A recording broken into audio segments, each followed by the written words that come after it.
Trigger foods is not your problem, and it's not what's keeping you sick. And you must have at least a little bit of an inkling of that, or else you wouldn't even be watching this. By the end of this video, you're gonna find out that avoiding everything is not the answer, and that increasing healthy proteins, increasing healthy fats, and decreasing your carbohydrate intake is really the key to gut health, and not just avoiding random trigger foods. Hi friend, I'm Danielle, and I am a natural health product formulator, and I also have a master's in counseling.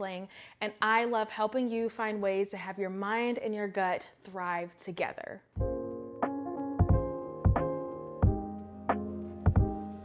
And I used to cut everything out, and friend, I bet you did the same thing too. From the sugar, the coffee, dairy, chocolate, gluten, you name it, anything good, just out of there, out of the pantry. And it just seemed like my list of safe foods that I was able to eat, it was just getting smaller and smaller and smaller. Even though I was still eating pretty plain. So just as simple as white rice and potatoes, I was still having all these issues with bloating and nausea, and the pain just was not really going away. And those aren't even supposed to be trigger foods. If avoiding food really was supposed to heal us, then shouldn't we all be healed by now? Because I'm pretty sure a lot of us have already taken so many things out of our diet, and yet we're still having all of these problems. That don't make no sense to me. That's when I came to realize that it wasn't even just about the trigger foods. It was about my body missing essential nutrients that it actually needed. This caused such a mental shift for me. So I stopped trying to outsmart my body, and I started giving it what it actually needed. So what I did in order to give my body what it needed, I increased my healthy proteins and I increased my healthy fats, but I had to decrease my carbohydrates. And actually carbohydrates just break down to sugars in the body, and really the body basically doesn't even know the difference between carbohydrates, sugars, and starches. I actually talked about that and a lot more about the overall process of how to heal your gut naturally in my last video right here, so you can go ahead and check that out. Anyways,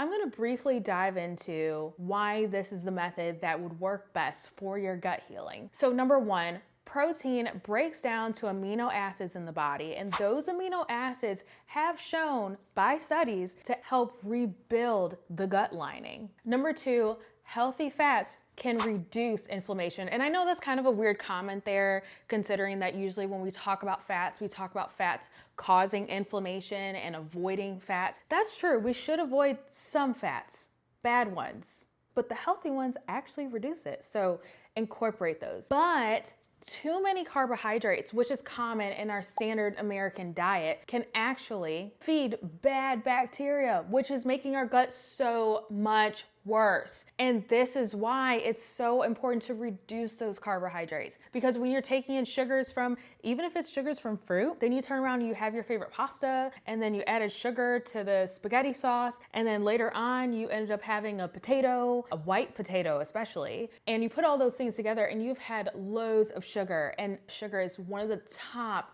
aggravators when it comes to healing your gut. So if we can reduce those sugars, then we can really see a difference in how our gut responds to reducing that carbohydrate and sugar intake. And share in the comments below if you're noticing that these are some of the foods that you eat and you're seeing problems from them too. So once I personally had made all of those changes, my gut had calmed down, I gained so much more energy, and I'm sure it would be the same for you too. And because I wasn't afraid of my pantry anymore, I actually knew what I can grab in order to have a good day and start my gut off well. So I might have something like a shake in the morning, and it may include something like almond butter, almond milk. Clearly I like my almonds. And then I would throw in a little bit of carrot powder in there, along with a little bit of burn blocker for some additional support. And this one is Carob Delight, so clearly it goes very well with that carob shake that I was just talking about. And that would be my breakfast, and it would be very filling. It was very protein rich. It didn't have any lactose in it, and it just supported my gut in a very positive direction. And I just really want to hone in on the fact that gut health is not about perfection. It is about nourishment and getting your body to a better position. And I know I talked about all of these changes in your gut that has to happen, but really if you make these changes as a whole and do like an 80-20 split, 80% of the time you're eating the right things and 20% of the time you might have that ice cream from Brewster's that was absolutely delicious, then that is going to be what makes the difference for you. Not perfection, just getting your gut on track, and then also making these little incremental changes. So then when you do have a trigger food, it won't even trigger you that much. Shoot, if at all. So I'm just gonna go ahead and break down really quickly exactly how this can be a practical shift into your daily life. So number one, go ahead and swap out that cereal for a sausage sandwich. So instead of bread that you would typically use, you take 2 slices of sausage on each side. That would be the bread instead. And then you put egg in there and whatever else you want to fill up your sandwich with. And I'm telling you, that will be very filling and it'll last you so many more hours than that cereal will. So when I started switching out something like that for like a sausage egg sandwich, then I noticed that I was fully longer, I felt better, I had so much more energy, and most of all, I was not even bloated and I wasn't even nauseous from my meal anymore.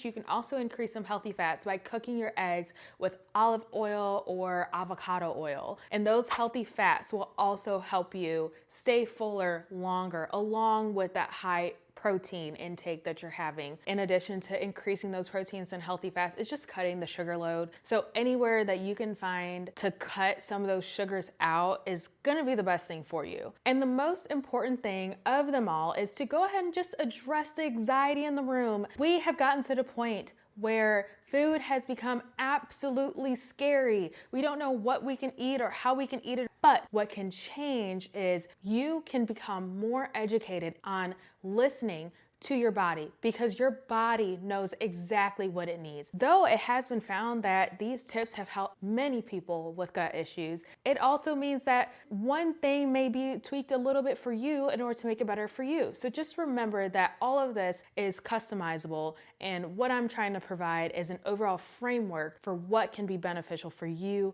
and your gut. What I really want you to know here, friend, is that you are not crazy.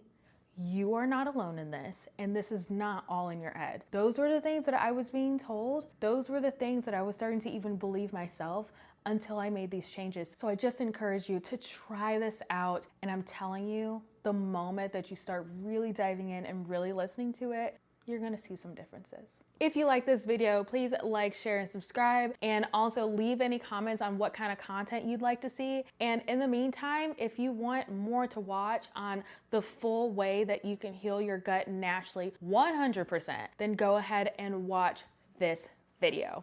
All right, see you later, you guys.